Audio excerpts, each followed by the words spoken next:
Dobro vam večer, odnosno dobar dan. Sve zavisi odakle me gledate i koliko je zapravo sati kod vas. Prije već što krenem da pričam o bilo čemu, želim da vam poželim dobrodošlicu u Crni Rules. Dakle, dragi prijatelji, ovo je svakako jedna od stvari koje ja planiram raditi u budućnosti kada je u pitanju moja Facebook stranica.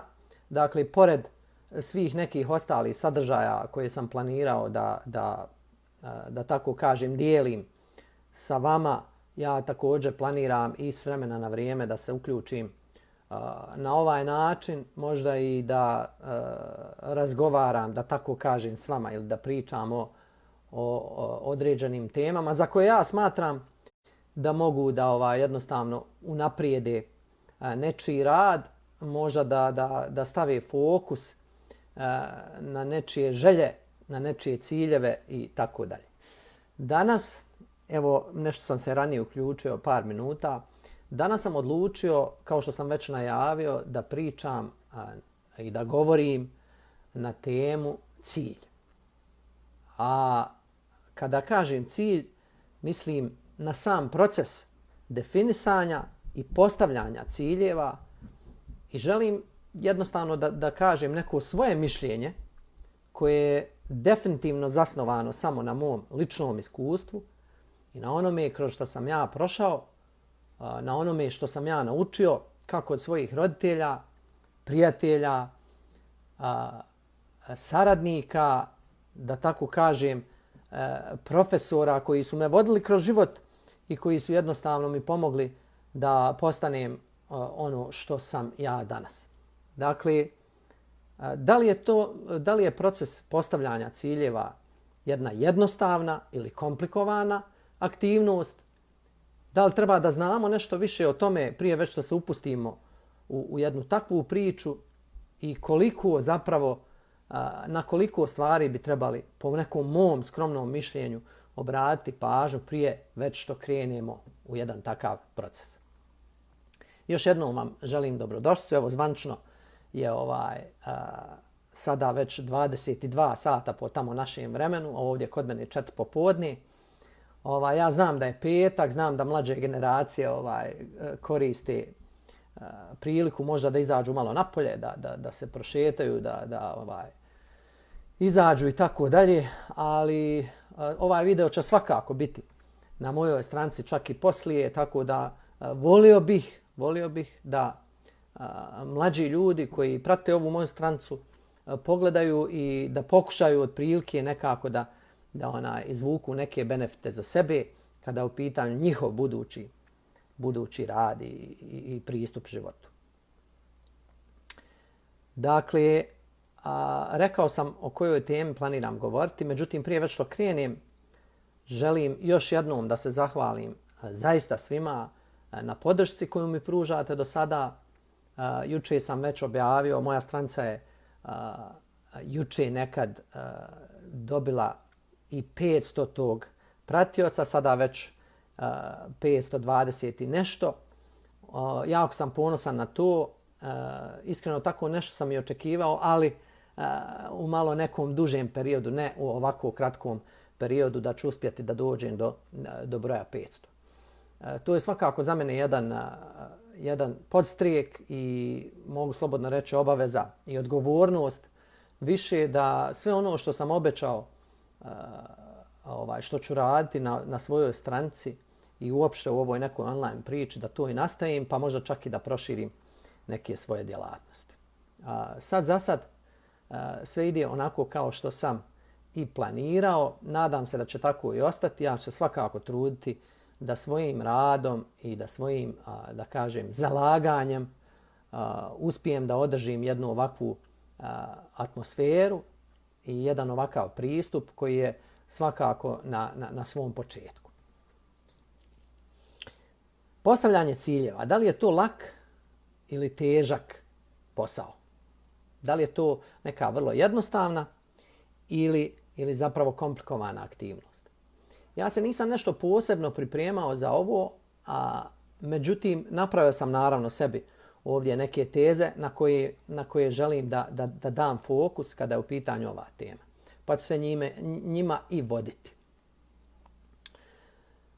Prvo želim da razjasnim da postoje dobre i loše stvari kada je u pitanju pristup jednom ovakvom segmentu postavljanja ciljeva. Dakle, postoje neke stvari koje su zasnovane na mom ličnom iskustvu, za koje ja smatram da su svakako pozitivne i dobre i koji se trebamo pridržavati ukoliko želimo da postavimo na kraju krajeva i da ostvarimo svoje ciljeve. A postoje naravno i one loše koje nas samo mogu udaljiti od našeg konačnog cilja. Prvo o čemu želim da pričam jeste to da trebamo vrlo jasno definisati sami sa sobom šta je zapravo naš cilj. To je ono što je jako važno. Dakle, ukoliko želimo da sebi zadamo zadatak, postavimo određeni cilj, smatram da ga trebamo jasno definisati. Kada jasno definišemo sam cilj i šta je to što mi zapravo želimo da ostvarimo, mnogo lakše ćemo definisati metode na koji način moramo pristupiti jednom takvom procesu da bi ostvarili te svoje ciljeve. Dakle, jasno definisati šta je to što mi želimo da ostvarimo u nekoj skorijoj ili, hajmo reći, dužoj budućnosti. Šta je važnost cilja? Dakle, koliko je taj cilj zapravo važan za nas? Šta nam on donosi? Šta je to što možda ostvarenjem tog cilja ja dobijam? Također, na putu do ostvarenja tog cilja šta mogu da izgubim? Dakle, da napravimo otprilike neku viziju kroz šta bi trebali da prođemo da bi ostvarili svoj cilj. Za tako nešto nam trebaju svakako iskustva drugih. Dakle, dajem primjer. Ukoliko ja želim da upišem fakultet, ne znam ni ja, ili da upišem neku srednju školu, određenu struku, smatram da je jako korisno da čujem priču ljudi koji su već prošli kroz to, koji su već ostvarili jedan takav cilj, koji su već završili taj određeni fakultet ili možda tu srednju školu. I dajem primjer ponovo, recimo kada sam ja upisivao fakultet sporta na Palama, prije toga imao sam priliku da razgovaram sa dosta ljudi koji su već završili taj isti fakultet. I onako sam osluškivao otprilike njihove priče, kroz šta su oni prolazili na svom putu ka toj diplomi i šta je ono što ja mogu zapravo očekivati, odnosno šta je ono što ja treba da dam da bi došao u jednu takvu poziciju da nakon izvjesnog vremena imam to znanje, imam tu diplomu. S tim u vezi smatram da je jako bitno čuti i osluškivati ljude koji su nekad u svojoj prošlosti bili na istom ili sličnom putu. Iz takvih razgovora možemo izvući samo benefit i pozitivne stvari, nikako negativne. Ukoliko ih ima, trebamo ih potisnuti negdje i smatram da na takav način možemo u neku ruku olakšati sebi put do tog cilja. Još je jako bitno prilikom postavljanja određenih životnih ciljeva postaviti prioritete. Siguran sam da ste nebrojeno puta čuli do sada. Ja sam, recimo dajem primjer, ja sam se bavio ovom djelatnošću, pa sam se bavio ovom, pa sam bio tamo, pa sam bio ovamo. I na kraju priče nisam uspio da ostvarim nigdje i ni u kojoj ovoj sferi, ni na kom mjestu na kojem sam bio, nisam uspio da ostvarim određeni uspjeh. Daću vam primjer, dešavalo se da su recimo ljudi prolazili kroz mnogo sportova. Recimo ja sam, kaže, trenirao fudbal, pa sam poslije bio na odbojci, poslije sam otišao na borilački sport, pa sam bio nešto kratko u atletici i završio sam nekako na stonom tenisu, znate kako, povrede, ono, nisam uspio da napravim neku karijeru, nisam ostvario neke rezultate, ali ja sam vježbao jako puno. Dakle, smatram da ljudi koji postave sebi više ciljeva i onako lutaju od jednog do drugog, pritom ne postavljajući određene prioritete, mogu samo izgubiti, a nikako dobiti. Ja ne kažem da takvi ljudi ne mogu ostvariti svoje ciljeve. Naprotiv, ja poznajem ljude koji su uspjeli na više frontova ostvariti ciljeve. Ali smatram za neki uspjeh, za neka realna očekivanja, smatram da je jako bitno definisati prioritete. Šta je ono što je uslovno rečeno, onako našim narodskim žargonom rečeno, šta je ono što je najbitnije, čemu se treba na prvom mjestu posvetiti, pa sve tako dalje. To naravno ne znači da sve one druge ciljeve koje imam u životu trebam da zapostavim. Naprotiv, treba da radim na njima, ali svakako smatram da bih trebao da stavim fokus i prioritet sve na osnovu onih prioriteta koji su meni lično potrebni. Daću vam primjer. Ja sam recimo nekoliko godina unazad imao nekoliko ciljeva. Jasno sam ih bio definisao sebi, međutim nekako se dogodilo da jednostavno sam morao da složim sve te ciljeve po prioritetima. Jedan se ticao sporta, drugi se ticao moje profesionalne karijere, treći se ticao nekog privatnog, da kažem, ne mogu reći biznisa, nego hobija i tako dalje. U svojoj toj priči glavni i osnovni prioritet da radim na svojim ciljevima ja sam postavio onaj profesionalni. Dakle, onaj iz kojeg dobijam prihode, iz kojeg uspijevam da prehranim sebe i svoju porodicu. I svakako da sam stavio fokus da radim na jednom takvom cilju. Hobi, ne znam ni ja, i neka sportska moja, uslovno rečeno neka karijera je bila također u fokusu, ali po strani. Dakle, treba da postavimo prioritete u skladu sa onim, u skladu sa analizom svih tih ciljeva i kad dođemo jednostavno do zaključka šta je ono na čemu trebam da radim primarno, ukoliko bi, i šta ću dobiti ukoliko ostvarim taj takav cilj. Tako da svakako je bitno postaviti prioritete, ne lutati od jednog do drugog, trećeg, petog, šestog cilja. Znate kako, idem na 6, fokusirat ću se tamo, pa sam tamo proveo 15 dana, joj nešto mi nije išlo, vraću se na a pritom sam zapostavio jedinicu, dvicu i tricu i četvorku i petu. Nikako. Dakle, smatram da je potrebno posložiti prioritete jednostavno, onako nekim svojim redom, hronološkim 1, 2, 3, 4, 5, 6 i na taj način ću siguran sam imati bolji pregled, lakše ću analizirati sve ono što sam uradio, odnosno ono što nisam, lakše ću postavljati dalje radnje jednostavno ispred sebe na osnovu kojih treba da ostvarim svoje ciljeve. Dakle, postaviti prioritete prilikom postavljanja ciljeva je jedna jako bitna, ne mogu reći ključna, ali jako bitna stvar. Opet se vraćam, imao sam nekoliko primjera mojih kolega i prijatelja koji su u životu imali jako puno ambicija, jako puno ciljeva. Nažalost, zbog te neke, uslovno rečeno, neorganizacije nisu uspjeli da ih ostvari. Ja sam imao šansu da naučim, Bogu hvala, na tuđim greškama, ali nam se vrlo lako može desiti da učimo i na svoje. Tako da, opet kažem, osluškujte ljude koji su prošli kroz slične situacije. Uvijek ima stariji, iskusniji, pametniji, neko ko ima više iskustva i svakako morate uvažiti mišljenje takvih ljudi.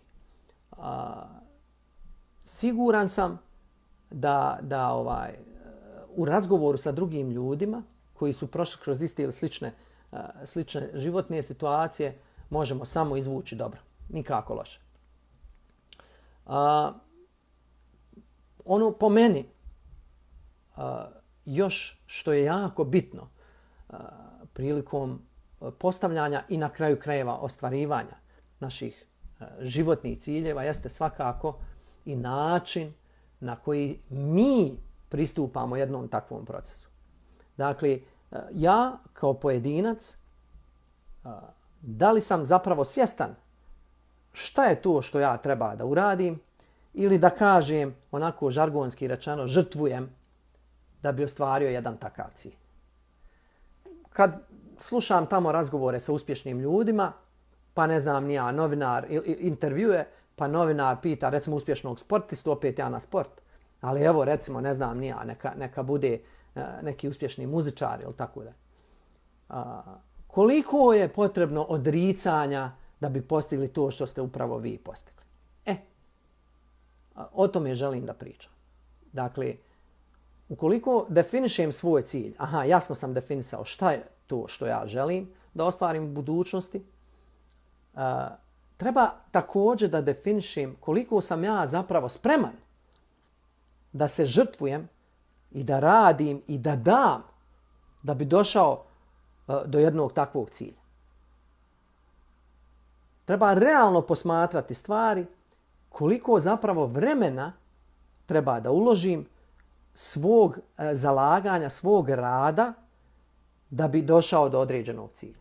Dakle, imamo ciljeve koje možemo realizovati u kraćem vremenskom periodu, imamo ciljeve koje možemo realizovati, odnosno očekivati realizaciju tog cilja na neki duži vremenski period. Da bi moje neko shvatanje, da bi ubrali plod našeg rada, mi moramo jednostavno napraviti određenu akciju. Ja ću vam dati primjer, ja imam dosta kolega i prijatelja koji će možda ovo gledat, sjetit će se naših razgovora. Dosta ljudi je meni govorilo da bi i oni, pazite sad, željeli da ostvare određene cilje. Pa se kaže tamo, ja bi volio da vozim kamion po Evropi. Dobra je para. Mislim da ljudi dobro prolaze radeći za takve kompanije. Dobro. Ja bi volio da apliciram za posao negdje u nekoj stranoj zemlji, da radim sa svojim iskustvom. Dobro. Ja bi volio da otvorim prodavnicu sportske opreme. Odlično. Ja bi volio da pokrenem privatni biznis. Odlično. Znači, jasno mi je šta bi ti volio, šta bi ti želio. Da li si spreman i koliko da radiš na ostvarenju tog cilja? Pa znaš kako, šta je potrebno da se vozi kamion u Evropi? Potrebno je da imaš određene kvalifikacije. Jel' tako? Da li imaš određene kvalifikacije? Pa znaš kako, nemam sad u ovom momentu. Odlično. Dakle, postavi sebi cilj prioritetni da stekneš određene kvalifikacije. Da li je to kategorija? Da li je to poznavanje nekog stranog jezika? Da li je to, sertifikat određeni koji će te svakako kvalifikovati za neki takav posao? I na osnovu toga možeš krenuti u realizaciju takvog cilja. Dakle, smatram da je jako bitna akcija. Sjediti i govoriti kako bi volio nešto nije dovoljno. Smatram da je potrebno svakako naša aktivnost, naša akcija i opet se vraćam na prioritete, po prioritetima. Daću primjer iz mog života. Nekad 2008. godine ja sam dobio želju, jednostavno javila mi se želja da kroz razgovor sa svojim kolegom da odem i da radim u Africi. Da radim posao koji je moj prijatelj sa kojim sam razgovarao te prilike radio već u tom momentu. Ja ono što znam sada nisam znao u to vrijeme. Naravno, bio sam dosta mlađi, neiskusniji da kažem i tako dalje. Ali sam preko puta sebe u tom razgovoru imao čovjeka koji je već na cilju koji ja pokušavam da ostvarim. Bog mi je dao to strpljenje i jednostavno tu neku osobinu da volim da slušam ljude za koje smatram da me mogu nečemu naučiti i svakako sam ja iskoristio njegovo prisustvo, njegovo iskustvo da mi da određene smjernice koje ja treba, na osnovu kojih ja treba da radim. Šta se desilo poslije toga? Ja sam morao da posložim prioritete. Da bi došao do konačnog cilja, morao sam da radim na prioritetima. Da ne kažem da se penjem stepenik po stepenik. Da li je bilo prepreka na mom putu?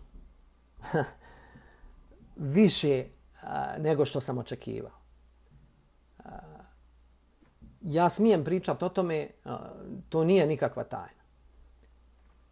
Moja prva prepreka se javila u jednostavno administrativnom smislu. Ja nisam mogao da ispunim administrativne osnovne uslove da krenem ka tom cilju. Meni je bilo potrebno još godinu dana radnog staža. Da li sam odustao? Naravno da nisam. Da li sam morao da odložim svoju akciju za godinu dana? Jesam. Jesam li sjedio i čekao da prođe godinu dana pa da se ponovo vratim na početak? Nisam. O tome hoću da vam pričam. Dakle, imate konačan cilj, imate prioritete, morate poduzeti određenu akciju. Ne možemo biti pasivni. Sjediti i pričati je nekad dobro, ali nakon te priče moramo krenuti u akciju. Dakle, moramo raditi na ostvarenju naših ciljeva. Aktivno. Pa sam radio tu godinu dana, unapredio sam svoj engleski jezik, položio sam nekoliko neophodnih sertifikata, došao je trenutak kad mogu da odem vani, da radim na još jednom sertifikatu koji je ključan da bi došao u poziciju da apliciram, da idem vani da radim. I 3 godine, ne, lažem, 2008, da, 3 godine poslije toga ja sam bio u avionu za Afriku. Dakle, ljudi, vrlo jasan primjer, lični, kako jednostavno moraš da poduzmeš određene akcije ukoliko želiš da dođeš do svog konačnog cilja. Posebno se obraćam mlađim ljudima i smatram da je jako ključno da slušate ljude oko sebe, osluškujete tuđa iskustva, ali je bitna jako jedna stvar koju želim sada da se dotaknem, a to može da nam bude veliki neprijatelj na našem putu ka ostvarenju ciljeva, a to je poistovjećivanje sa drugima. Siguran sam da ste imali priliku čuti da ne znam, od svojih prijatelja, drugara, ne znam ni ja, rodbine, da kaže, jao, pogledaj kako auto vozi onaj momak ili onaj čovjek, ja hoću onako isto auto, joj, daj mene onako isto auto. Razumijete? Ili, ne znam, pogledaj njegov sportski uspjeh, hoću ja isto onako. Ne znam, ja smatram da jednostavno svi mi pod ovim nebeskim svodom, znate kako ono, svako ima svoju zvijezdu i tako dalje. Svi smo mi u neku ruku nezavisni i svi smo mi u neku ruku drugačiji. Da li trebam da čujem nečije iskustvo? Svakako da treba. Da li treba da koristim savjete? Svakako da treba. Ne bi smio da se poredim i poistovjećujem sa čovjekom koji je već na određenom cilju. Zato što je možda on prošao kroz nešto malo drugačiju priču nego kroz koju ću ja proći. Možda ako krenem njegovim putem, neću doći do cilja. Jednostavno treba da gradim svoj put. Tako da svakako osluškivati, starije svakako uvažavati ono što vam se kaže, ali ponovo proanalizirati, jednostavno pitati najbliže za savjet, onako iskreni, i da na osnovu toga možete odrediti svoj put. Nemojte se poistovjećivati sa drugima, Jer u većini slučajeva koje ja poznajem, jedna takva priča nije dala rezultat.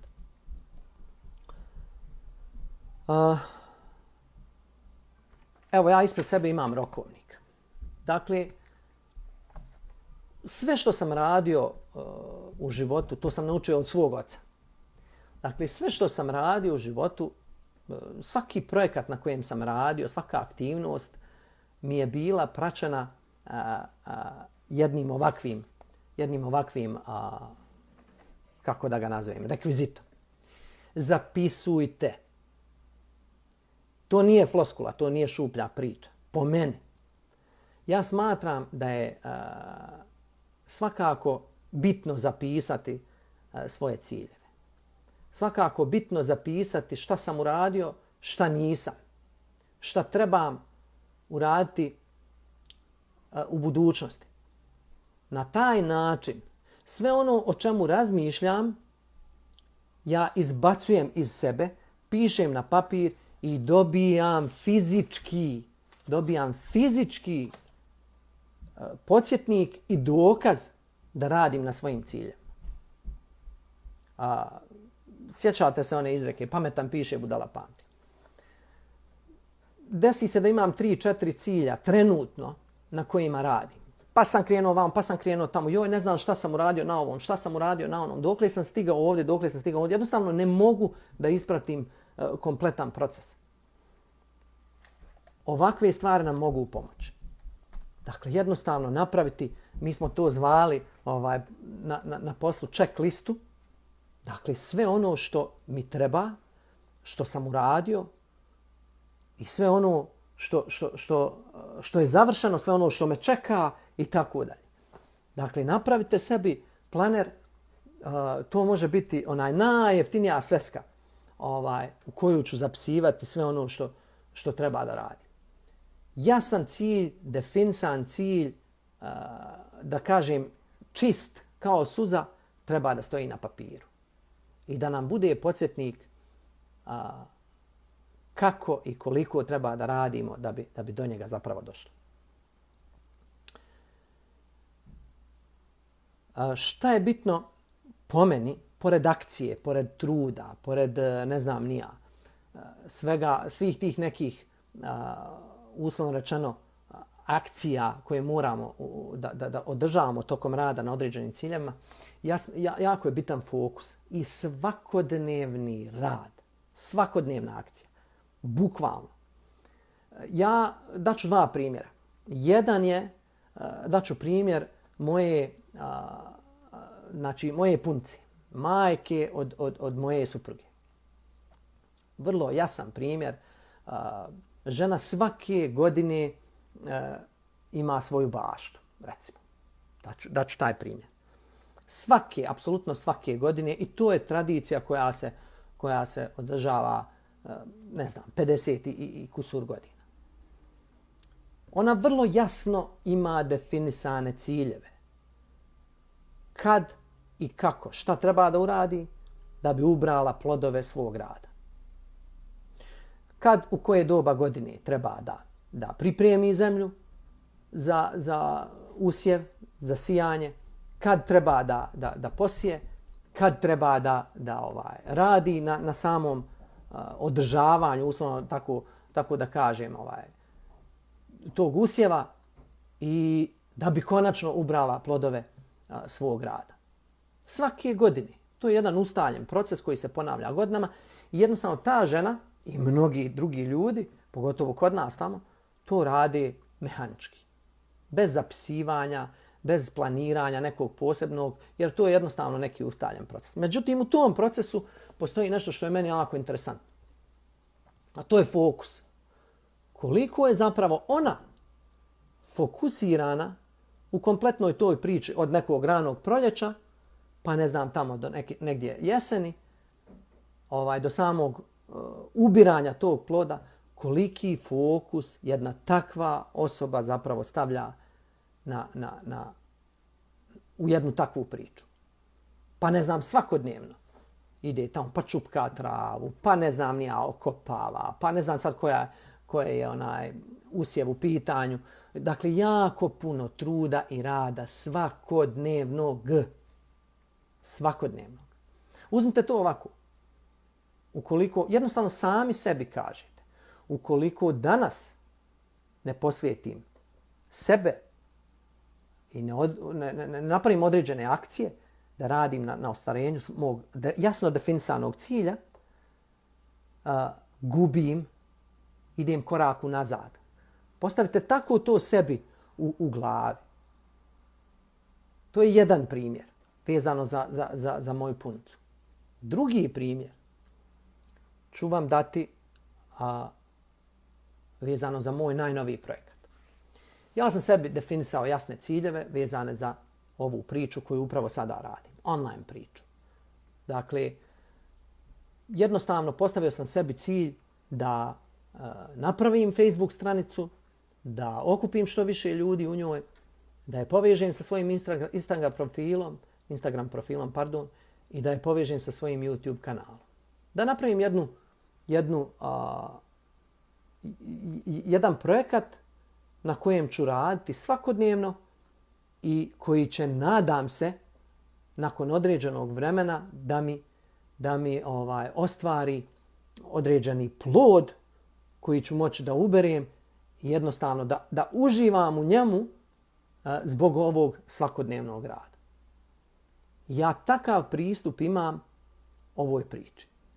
Da li imam određene prioritete druge u životu? Naravno da imam. Porodica, posao, sport kojim se bavim, ne znam ni ja, zdravlje naravno, kako mene, tako moje porodice, mojih roditelja, prijatelja, kumova i tako dalje. Ali u neku ruku svakodnevno radim na ovom projektu.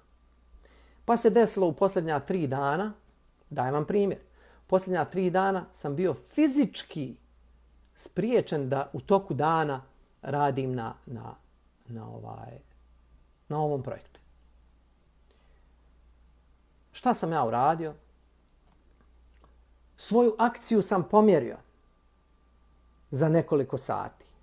Dakle, u toku vremenskog perioda od 24 sata ja sam svoju akciju pomjerio 12 sati unaprijed. Pa tako nisam radio tokom dana jer sam morao da spavam i da se odmaram, da se pripremam fizički i psihički da bi mogao u toku noći da radim na svemu onome, da sprovodim sve one akcije koje sam planirao vezano za ostvarenje mojih ciljeva. Rad na ovom projektu je svakodnevan. Rad na svakom projektu treba da bude svakodnevan. Nekad je to aktivno, nekad je to pasivno. Nekad niste u mogućnosti aktivno da radite na određenom planu, da sprovodite aktivno određene akcije. Ali sam siguran da možete razmišljati o tome i da možete planirati svoje buduće akcije u skladu sa vašim vremenom. Smatram da svi mi koji imamo određene životne ciljeve treba, to je neko moje mišljenje, treba da jednostavno postavljamo to sebi kao obavezu. Kao da plaćamo određeni kredit. Ja sam o tome govorio. Dakle, šta će se desiti ukoliko ne platim kredit? Banka će mi podići kamatu, banka će mi, ne znam ni ja, zaplijeniti imovinu ili šta već, ne znam o čemu se radi. Dakle, ja to jednostavno moram. Tako i ovdje. Jednostavno tako postavim svoje akcije, moram da radim na ostvarenju svog cilja svakodnevno. Ako to ne može danju, onda može noću. I smatram da na takav način možemo očekivati jedan pozitivan ishod, jedan pozitivan rezultat. I na kraju krajeva možemo očekivati da dođemo do svojih ciljeva. Akcija, trud, rad, fokus. To su onako četiri stvari i 4 osobine koje čovjek treba da ima. Ukoliko radi na sebi, ukoliko radi na ostvarenju svojih ciljeva. Ja volim da kažem to 24/7.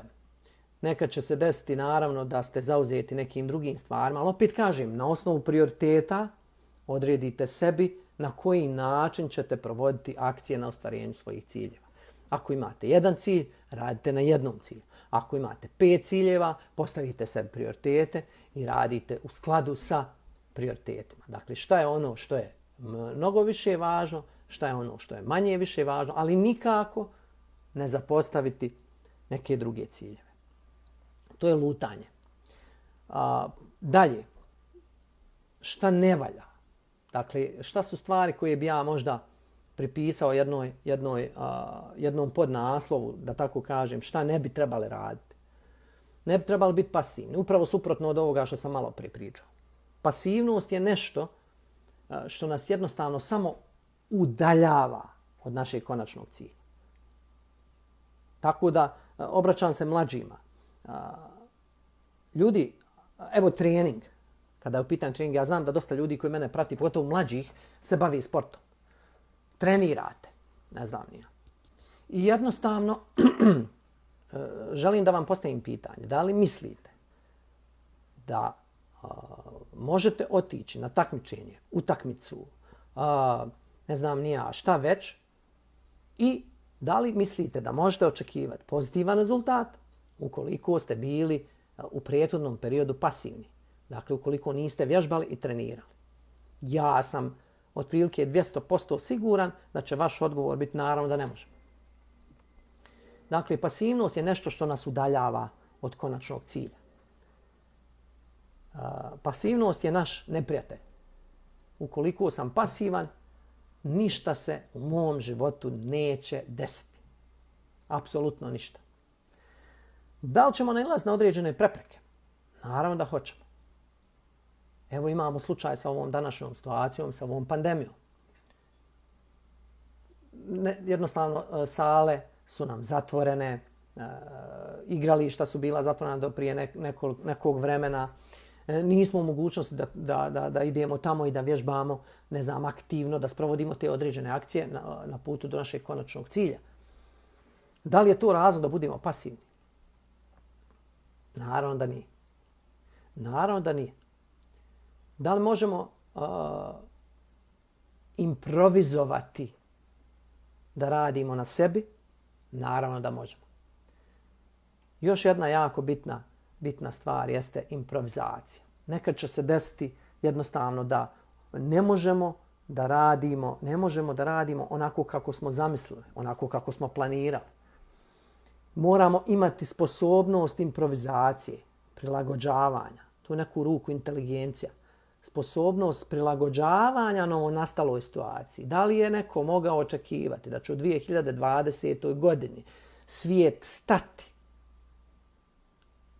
prije nekoliko godina da smo postavili sebi pitanje ili nekom drugom? Mislim da bi dobili otprilike isti ili sličan odgovor. Ma nema šansi. Razumijete? Pa se desilo. Da li smo se prilagodili? Jesmo. Htjeli, ne htjeli, mi se moramo prilagoditi. Tako da u nekim situacijama jednostavno smatram da pasivnost nikako nije odgovor na neku prepreku. Nikako. Naravno, desit će se povreda, desit će se, ne daj Bože, neka bolest, neću reći bolest, neka prehlada ili tako dalje. To ne znači da ne možemo da radimo na sebi. To ne znači da ne možemo da radimo na ostvarenju naših ciljeva. Povrijedio sam nogu. Imam li ruke? Povrijedio sam ruku. Obrnuto. I tako dalje. Pričam u tom fizičkom smislu. Pasivnost nam je neprijatelj. Ja isto tako smatram da je edukacija jako bitna.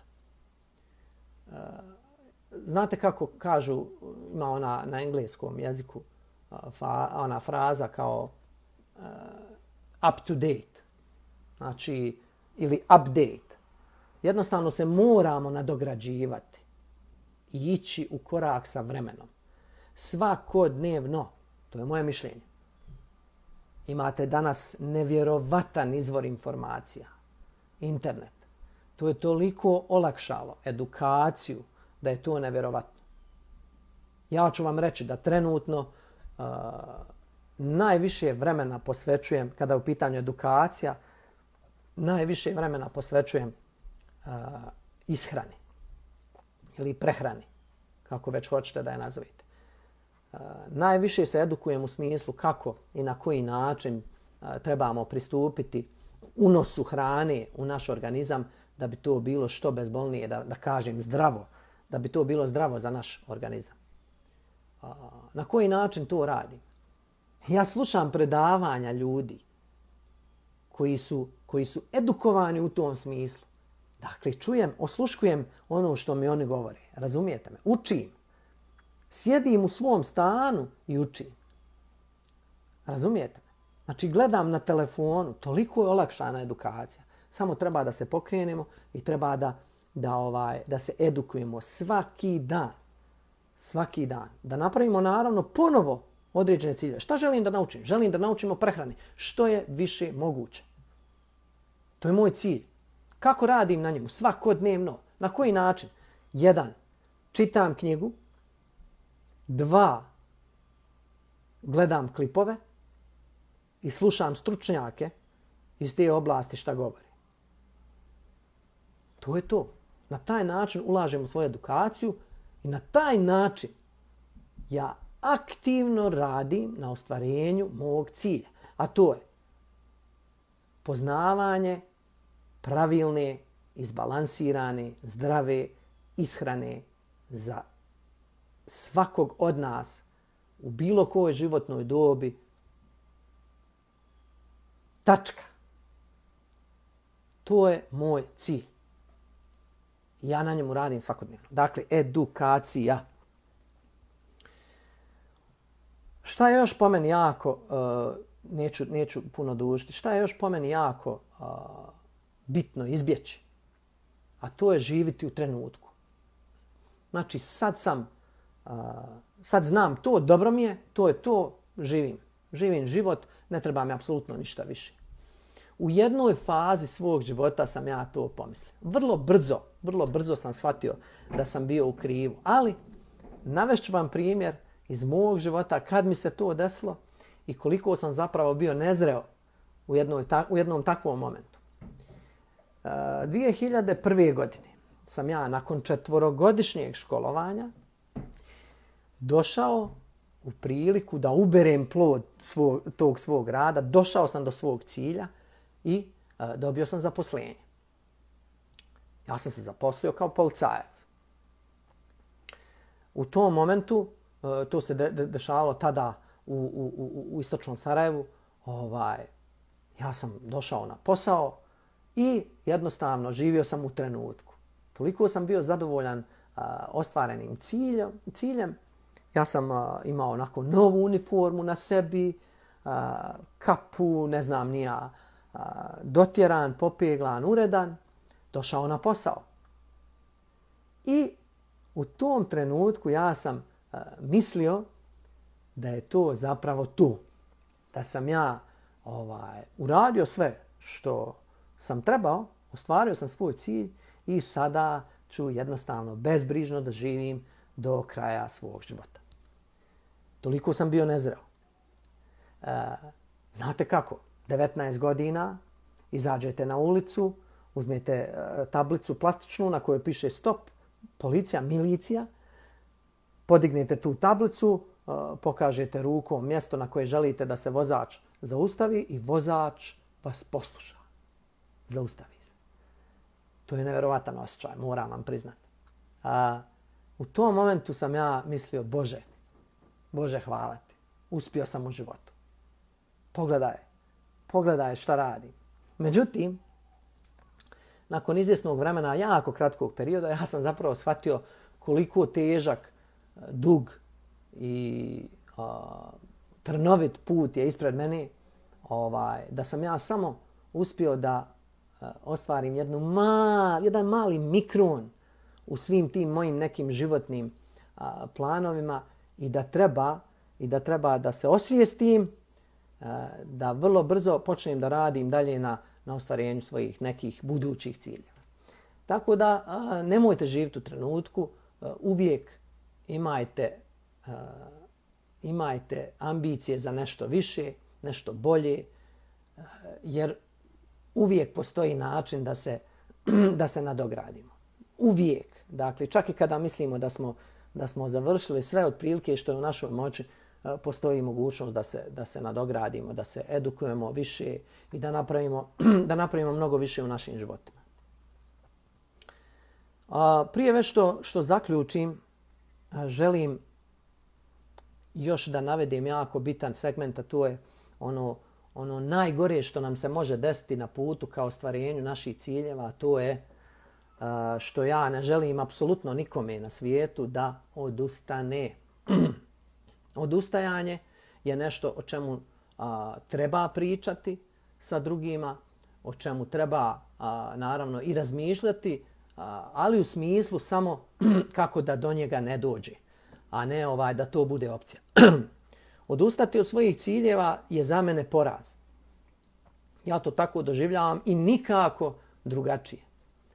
Ja znam dosta ljudi, pogotovo ovdje u Americi, ovdje je onako popularno da se postavljaju ciljevi, znate kako pred Novu godinu, pa od 1. januara ja krećem da radim na sebi, na ostvarenju svojih ciljeva, da li u pitanju skidanje prekomjerne kilaže, da li u pitanju bavljenje određenim sportom, da li u pitanju edukacija, ne znam ni ja.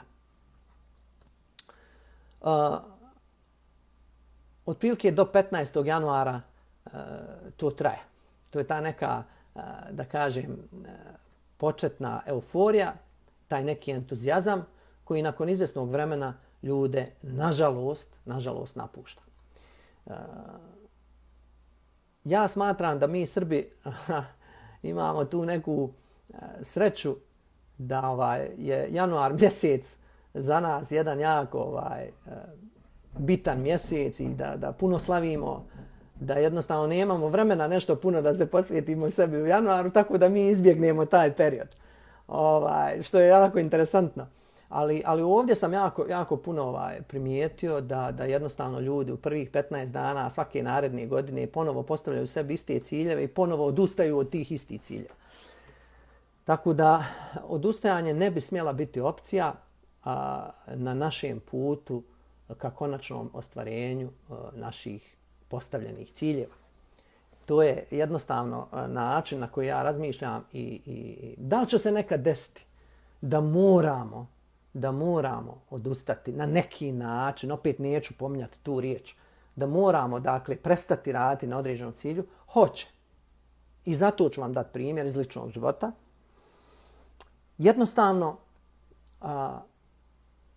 u svojoj policijskoj karijeri ja sam dobio došlo je vrijeme u jednom trenutku da ja dobijem unapređenje. To je za svakog policajca, htjeli to oni priznati ili ne, u neku ruku neki možda i nezapisani cilj. Da ga tako nazovem, nedosanjan san. Postoje neki više, neki manje uspješni iz ovih ili onih razloga u koje neću da ulazim, ali hoću da navedem svoj primjer. To imam pravo. Došlo je do momenta u jednoj fazi moje policijske karijere da sam ja možda sazreo za unapređenje. Ja sam to tako gledao, sazreo. Jednostavno radio sam na sebi, edukovao sam se, stekao određene kvalifikacije, ne znam ni ja, imao dovoljno iskustva, na kraju se ispostavilo ne toliko dovoljno i došlo je do momenta kada sam ja trebao da dobijem svoje toliko željeno unapređenje. Do toga nije došlo, nažalost, ili na sreću. Reći ću vam samo ne mojom krivicom. Toliko puta sam se vraćao, nekad se trebamo i vratiti, ponovo proanalizirati, možda hladnije glave, kroz šta smo prošli, da li je moglo nešto drugačije da se uradi. I ja sam više puta se vraćao u tu situaciju, moju životnu, i svaki put sam dobijao isti odgovor, a to je da jednostavno nije bilo mojom krivicom. Jednostavno nekad ćemo uraditi sve što je do nas, sve što je u našoj moći, sve one akcije o kojima sam malo prije pričao ćemo uraditi i da bi došli do određenog cilja, ali nažalost nekad će se ispriječiti određena prepreka preko koje jednostavno mi nećemo moći prijeći. U takvim slučajevima smatram da je ponovo dobro sjesti, uzeti onaj isti rokovnik u koji smo zapisali svoj cilj i napraviti jednu dublju analizu. Ako dođemo do zaključka da ne možemo ostvariti taj cilj ne našom krivicom, nego krivicom nekih drugih ljudi ili institucija, onda možemo zatvoriti to poglavlje i ne trošiti bespotrebno energiju na jedan takav cilj. Okrenuti se nekim drugim stvarima, postaviti neke druge ciljeve. Da li će biti u životu ciljeva koje nećemo uspjeti ostvariti? Naravno da hoće. Ali to je onako moje razmišljanje i moj pristup i smatram da bi svako od vas, pogotovo mlađih ljudi, trebao da ima jedan takav pristup na ostvarenju svojih ciljeva. 49. Dakle, otprilike pričam 49 minuta. Smatram da sam dosta toga rekao. Otprilike pokušao sam da se baziram na neke teze koje sam bio sebi zapisao. Još jednom da izvedem zaključak. Ljudi, postavite sebi cilj, definišite prioritete, svakodnevno radite na ostvarenju svog cilja, svakodnevno se edukujte kako bi lakše prošli kroz kompletan proces i kad ostvarite svoj cilj, onako pošteno proslavite, kako to samo mi znamo. Jer svaki uspjeh treba da se proslavi. S tim u vezi želim vam svu sreću u budućem radu. Želim da vam nazdravim za zdravlje prije svega, a također želim vam da ostanete sa mnom na ovoj stranici i u budućnosti.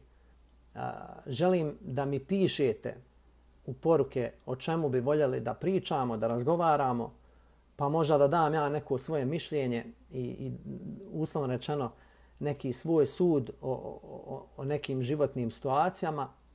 Već sutra u 8 sati navečer ja ću imati jednog jako interesantnog gosta kojeg sam već najavio, gospodina Benija Laha, jednog velikog šampiona, velikog srca iz Slovenije, mog velikog prijatelja, jednog istinskog sportistu i jednostavno siguran sam da će razgovor sa njim biti više nego interesantan. Ja moram reći da ćemo razgovarati na engleskom jeziku i to će biti svakako jedna zanimljiva situacija gdje ćete imati onako dva Balkanca, hardcore, da ih tako nazovem, da nas tako nazovem, koji u isto vrijeme pričaju engleski, a pritom da su im maternji jezici srpski i slovenski. Tako da siguran sam da će biti zanimljivo i u tom smislu. Zato dođite sutra na moj live na Instagram profilu. Zapratite moj Instagram profil da se družimo i da čujete Benija i njegovu životnu priču. Živi i zdravi bili, pozdravljam vas i odjavljujem se. Veliki pozdrav iz New Yorka.